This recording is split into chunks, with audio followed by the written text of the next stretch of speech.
Welcome to Delaware Healthcare Reality, a podcast presentation of the Medical Society of Delaware with Dr. Nicholas Biasotto. Dr. Biasotto is board certified in family medicine, and he has extensive experience and training in treating patients with addiction and substance abuse. Now, let's join Dr. Nick Biasotto for Delaware Healthcare Reality.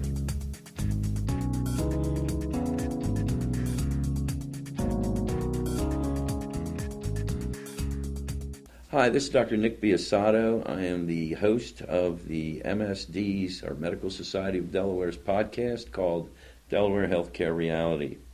Today we have a very special guest, and it will be very informative for those interested in seeing what they can do for an elderly parent that may have become housebound due to the loss of a close partner. And toward the end of their life, many find it difficult task to find a place for the aging parent, possibly a loved one, as mentioned above. Dad has passed, for example, and mom is alone and may not be capable of caring for herself. Family members may come to the aid and assist, but there comes a time that this becomes a significant burden for those family members to care for her or him. Many family aides sometimes cannot adequately care for her in their home. Travel time, workloads, distance, etc. So they may try to take her into their homes, but find it a significant burden for them, making it almost impossible to continue with her care. This may frequently lead to discord within the family, and in the end, may become an impossible task. So what can we do for mom or dad? Nursing home, pretty expensive. Paying for an elderly sitter, costly. Or maybe explore the government's plans that will pay for a family member to care for his or her mother or father in their own home. And is that a possible feasible way to approach the problem? You then seek help and advice from an expert in helping navigate the system and helping the family support system. And if such a system within the family does not exist, the expert may assist you in helping a loved one at the end of their lives. And today, on this podcast, we have such an expert. It's Mr. Frank DeMarinis. Frank DeMarinis is a founder and operator of Senior Advisors of Delaware, LLC. His career in healthcare started as a therapist for individuals with disabilities. Later, completing his licensure as a nursing home administrator, he spent the majority of his career managing Delaware nursing and assisted living communities. Within those 20 years in healthcare, he identified an overutilization of institutional-based care and unnecessary services based on factors such as inability for many seniors to navigate the system and not have family support. Seniors Advisors LLC is a support and case management agency licensed and insured to assist in the management of financial and healthcare matters for seniors in support of protecting their interests. Within the last 8 years, the services of Senior Advisors has grown from offering emergency proxy services to a wide variety of activities, including financial support, representative payee trusts, guardianships, and overall connecting consumers with the available resources, coordination of healthcare needs, and helping seniors in the downsizing process when additional care or living options may be necessary. Seniors Advisors created a nonprofit subsidiary of 501c3 with a mission statement to help seniors stay at home, serving as their healthcare agent and power of attorney in case of medical emergency. Frank and his team are very hands-on in their support of seniors in needs or in crisis, including maintaining their households, caring for their pets, paying utilities, handling mail services to safely coordinate their care, and get them back home as soon as possible. The grant program also assists seniors with qualifying low income or those at risk for frequent hospitalizations to avoid unnecessary nursing home confinement. Grant qualification may be extended also to seniors caring for a dependent spouse, those without involved family, or someone designated to respond in a medical crisis. The Senior Placement Program also has nonprofit programs to assist seniors unable to manage their home. Frank is in Newark, Delaware with his wife and his 13-year-old daughter and a spunky Jack Russell Terrier. You like your terrier? Not often. Her name is Penny. Penny? But there's a sweet 20 minutes at the end of the night where she's adorable. That's good.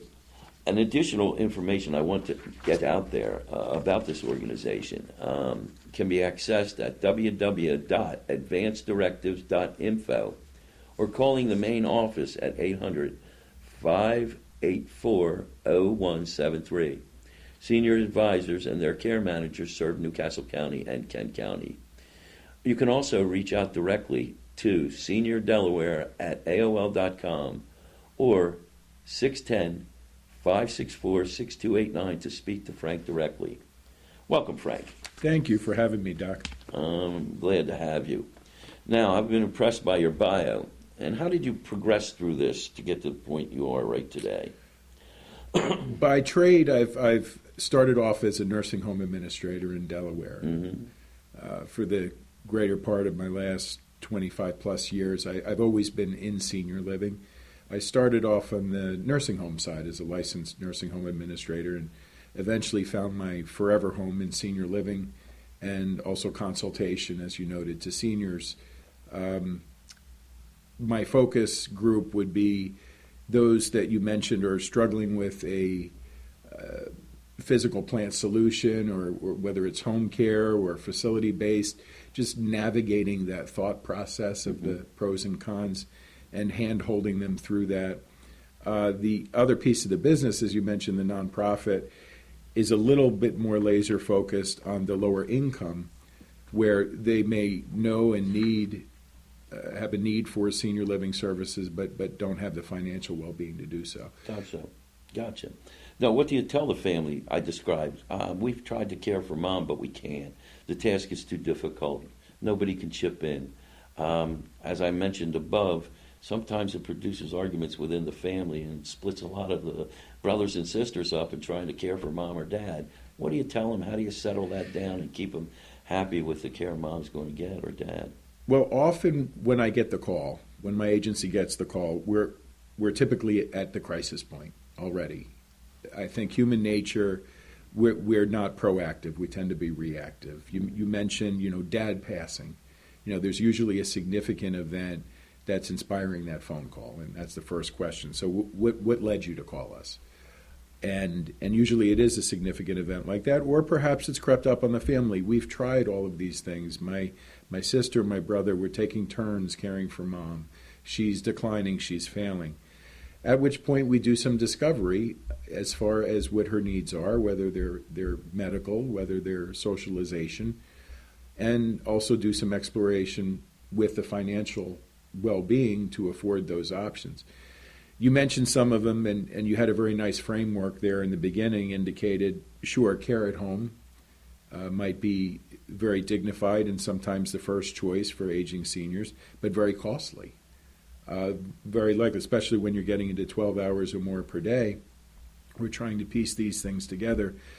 Very costly. It could be a lack of socialization. And if you're not in a facility, community-based center, always the chance of a call-out or a bad storm, as which perhaps we'll have tomorrow. Correct. So, there's also the community-based living, and even in community-based living, there's independent living with services. There's assisted living. There's nursing care. Even within nursing care, there's intermediate care nursing homes. There's skilled nursing homes. Most families really don't have any basis for that process unless they've had a relevant experience with a loved one. And even then, it's just daunting, to go through the yellow pages, so to speak, or online, going through dozens of different communities and not knowing the right questions to ask. So that's part of the process, too. What should you ask? What should you look for if you are even looking at an assisted living option? Well, in many cases, the parents own their own house. It's all paid for, but Dad passed and Mom's all alone in the house. She's a little forgetful. Everybody fears that she's going to leave the gas on or start a fire or things like that. But they know that if they put her in a nursing home, she'll just go down quicker because there's no familiarity with a nursing home. Mom is kind of scared to be there. She doesn't understand it all. She would like to be in her own home. Most of us try and strive for that purpose, to care for her at the end of her life in her own place where she's comfortable. but nobody can stay there 24/7 in the family because they have other obligations. So give me a rough estimate of the cost of having someone come in, stay with her, take care of her, and report back to the other family members.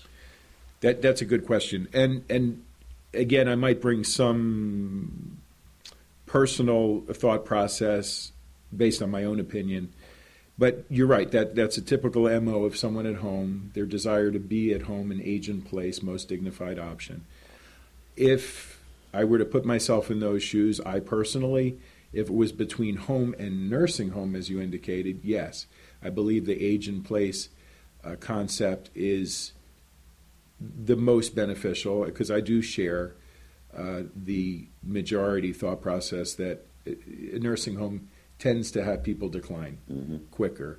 Usually semi-private room options, the aesthetics of the facility usually aren't there. You don't relate to it as being home. If it was between home care and assisted living, I would have another thought process. I think people flourish in more socialized models rather than medical models, as assisted living has to offer. But in whether it's a reluctance to go to skilled nursing or whether it's even a reluctance of non-appreciation for the social model of an assisted living, as far as the cost, at this time the average is around $36 to $37 an hour. And there are minimums with most professional agencies. I would say of the dozen that we actively work with that are licensed between Newcastle and Kent County, 10 of them have minimums of 6 hours or more. There are 2 that would have 4-hour or even as little as 2-hour minimums. Very difficult to find now. Depends on your geographic. But in those cases, the downside is, again, I don't know if I would use the word crisis, but labor challenges that we have today in healthcare. You're depending on someone to drive to one's house for a 2-hour shift. I think, there's no backup if someone doesn't show up. Again, inclement weather. For those reasons, it's not just about cost, but continuity of care. Now, if you find the right person, the right agency, and we try and vet those agencies that we use, it's not just about vetting the agency, but the caregiver you get. And I think just as it's important to ask the right questions with shopping senior living, it's important to ask the right questions about caregiver fit. Most people wouldn't think to ask, hey, you've given me a great dog and pony show here from a sales perspective, and it sounds like you got a great mission statement and model for your home care. I'm hearing you're skilled, you use only licensed home health aides, but can we meet one of them? Can we get an introduction on who's actually going to be bathing and taking care of mom? I think it's a reasonable question to ask before signing on the dotted line. How about just a little bio about, like, who do you have available for this area? Do you have, Mary Jo and, Allison? Hey, tell us a little bit about them. How long have they been with your outfit? Again, I think we don't know what we don't know. And at minimum, we're a free resource to be able to arm people with what are the better rated agencies? Where can you go online to find this data? Most licensed facilities and most licensed agencies have annual surveys. There's somewhat of a rating system with the state. It's not just Yelp or Google or going on your neighbors on social media, although those are valuable directions too.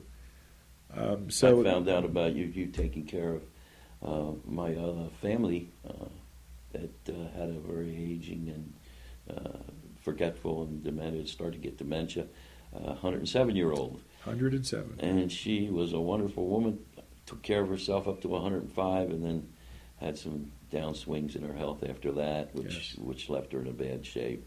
And I'm an Italian, and we sort of took people into our own. We took our own into our home, as I did with my parents. And he was, my cousin was doing it with his parent, but was having a difficult time because he just couldn't.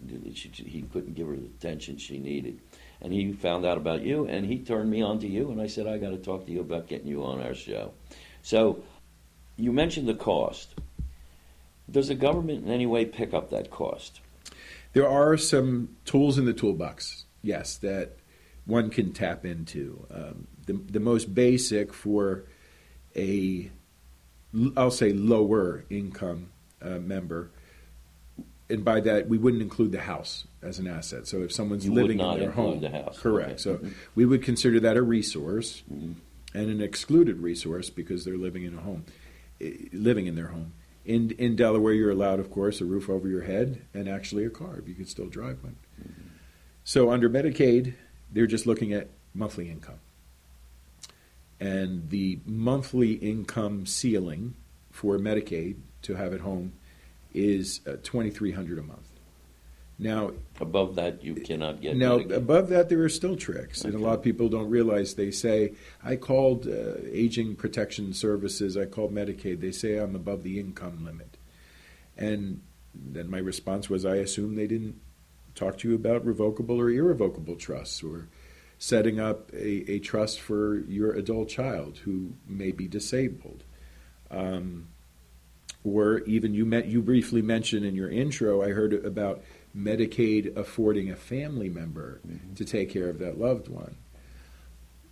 Some family members would feel odd about this, but you can actually reposition or shelter a family member's assets by accepting payment for the time you are caring for them. Not to pad their pockets, but to keep that as cookie jar money for mom or dad later if they need it. Normally, I would think it an odd strategy to accept Medicaid dollars to take care of my mother or father, but if I knew I could put that into a mattress fund or trust for them later, that it's now not their money, then I could use that for their benefit down the road. There definitely are some tricks out there. There's also VA, aid and attendance, in addition to Medicaid, that helps with direct payments to home care organizations. And it's not my favorite tool in the chest, but for someone, as you mentioned, your 107-year-old family member, heck or high water, I would want to keep her at home. And at that point, a reverse mortgage may make sense. Because usually, in most cases, I would think the largest asset a senior has is their home, if they have equity in their home. And sometimes reverse mortgages, although unpopular, certainly at a younger age, at older ages make sense. Why is it unpopular? It seems to be a reasonably nice program there. Unfortunately, if someone's in their 60s or 70s and at that point in their golden years are needing to draw from the equity in their home, if they survive their assets, if they outlive their assets, then their only option would be a nursing home because they're unfortunately pulling all the equity from the home and no longer would be able to privately pay for senior living. Typically, assisted living, senior living is only private pay, and it doesn't fall under the Medicaid program. I understand. Well, Medicaid being a state program, what about the government? What about the federal government? Does that offer any assistance in this matter? Federal dollars go through the states, which eventually trickle down into Medicaid. So it really is more state managed in how they set their limits and what resources they'll afford through the Medicaid program. Now, the federal dollars are more focused on Medicare, which is, generally the short-term rehabilitation options, or Medicare Part B, which would pay for a visit with you down at your office. But typically, Medicare won't define the Medicaid parameters on the state level. Got it. So, boiling this all down, you would have to assume if you got more than $2,900 a month, you may not qualify, but you have some tricks that you can pull. And there's things called a Miller Trust, which it's a irrevocable trust that if there's any monies left in there, I don't want to get too technical, but it would be revocable back to the state of Delaware under the Medicaid program. Okay. Or you can get conditional Medicaid, somewhat, again, I don't want to overcomplicate it, but it's almost like the state offering you services but putting a lien on your property if you're that attached to staying in your home. Would be conditional Medicaid. There are definitely a lot of different avenues depending on the situation. There are also adult daycare services. We really didn't touch upon that. I would think adult daycare, if the adult child is working, maybe their issue isn't in the evening hours, but just while they're working during the day.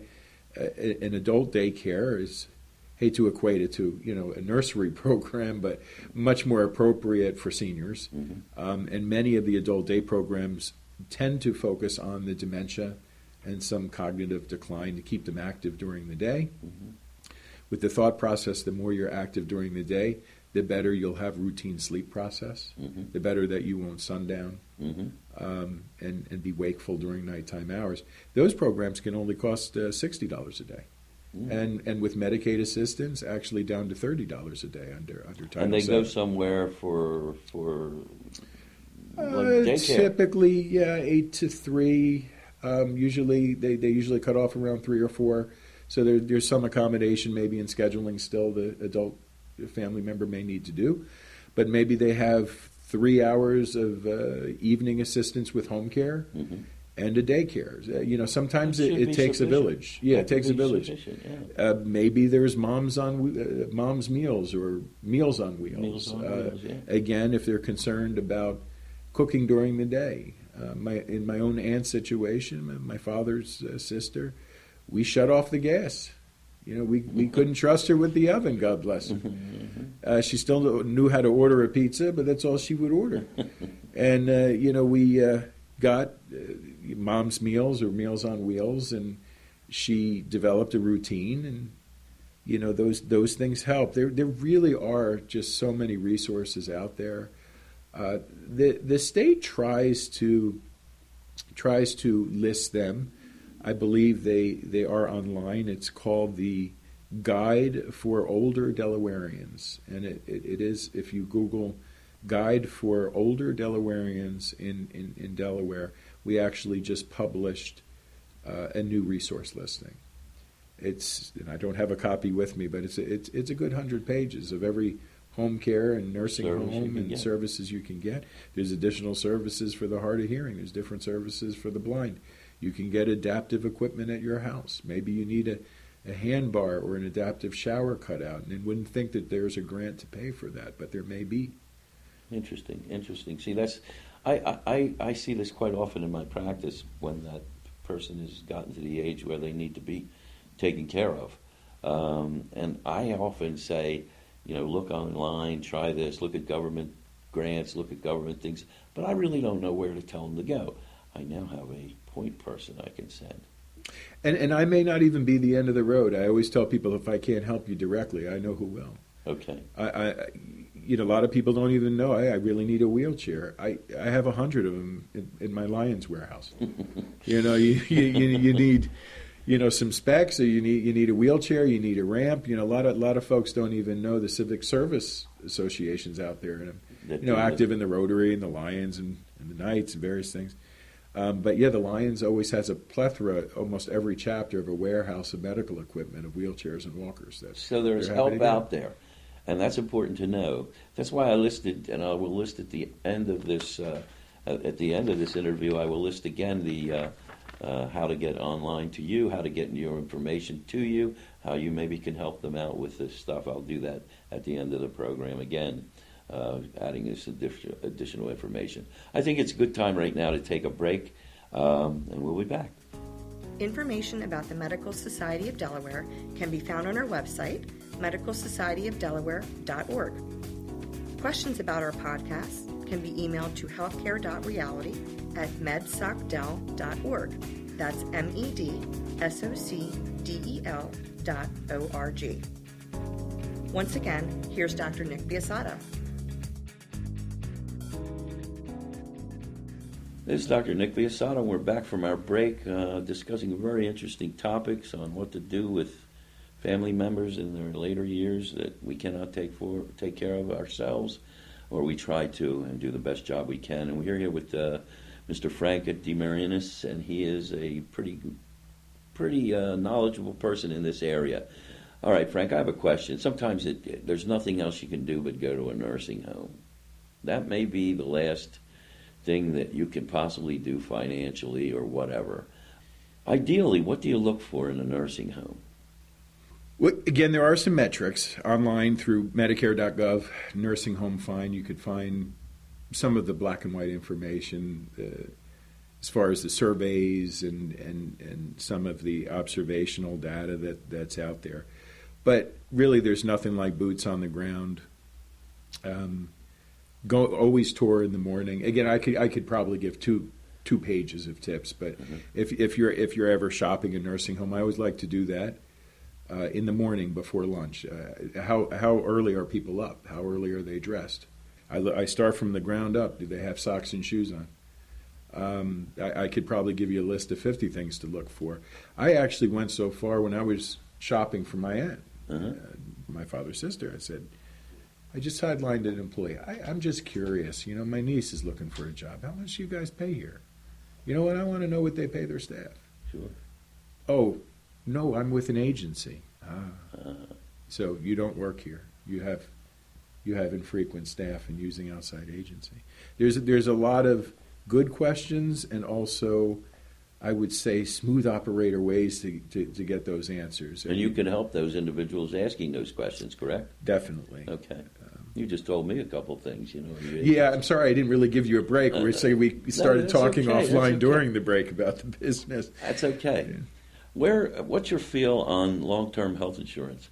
Like after you leave your home, or you have to have some insurance for the elderly years. What do you think about that? It's controversial. Yes, a big debate, right now for folks that don't have long-term care coverage. We're kind of past the days that you have that old DuPont policy that pays for everything, or folks are in that boat. I would say, our seniors now, especially the baby boomers population, I don't have long-term care insurance. Is it too late? Can I find a reasonable plan? I won't mention specific plans today, but they're all very highly priced now, and have mitigating factors, including not just what they will pay for, but what type of provider. So the older plans didn't even mention assisted living.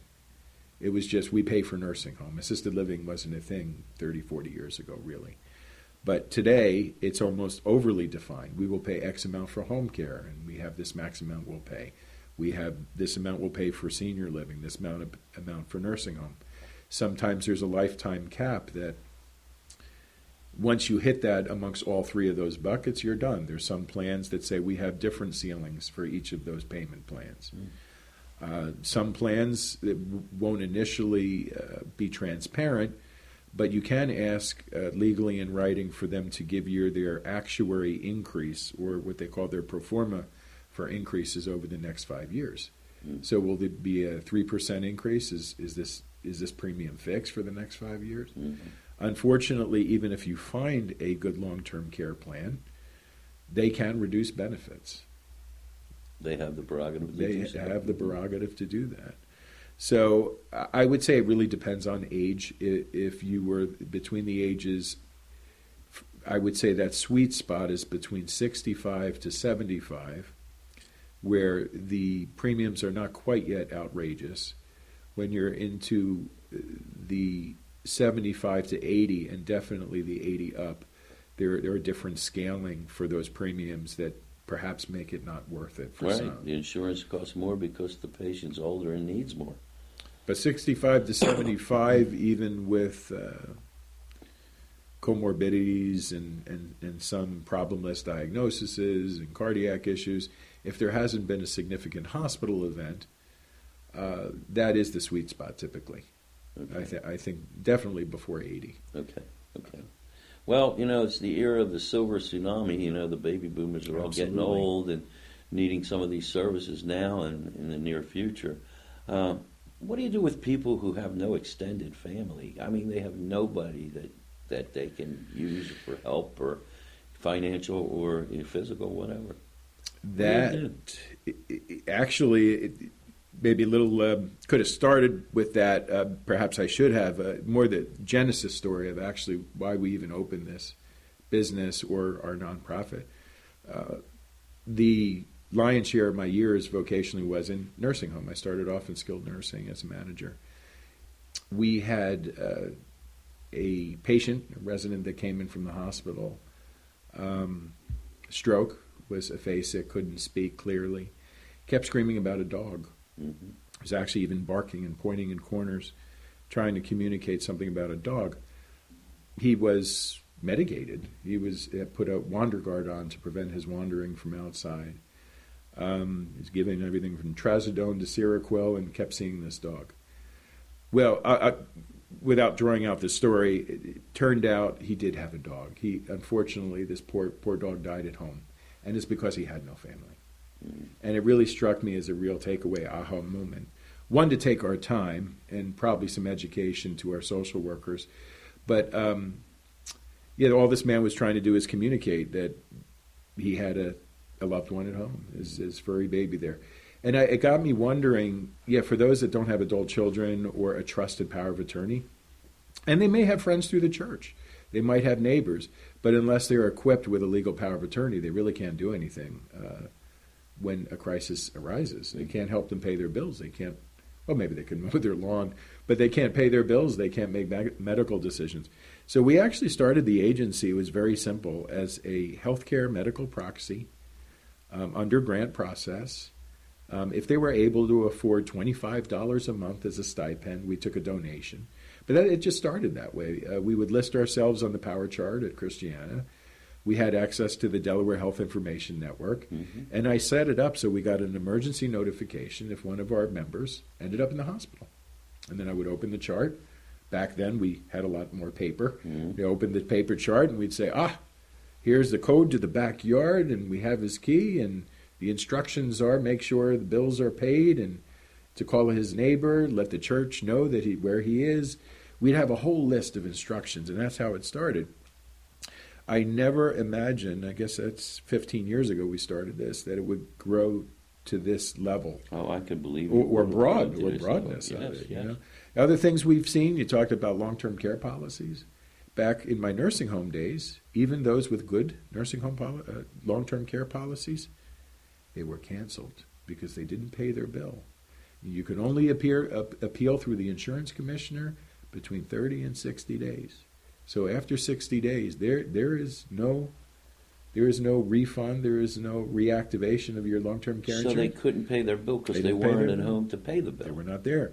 And we're talking about, as people say, an old school population, and they want to pay their bills by check. They don't trust ACH and auto pay and online, or they don't have the capability.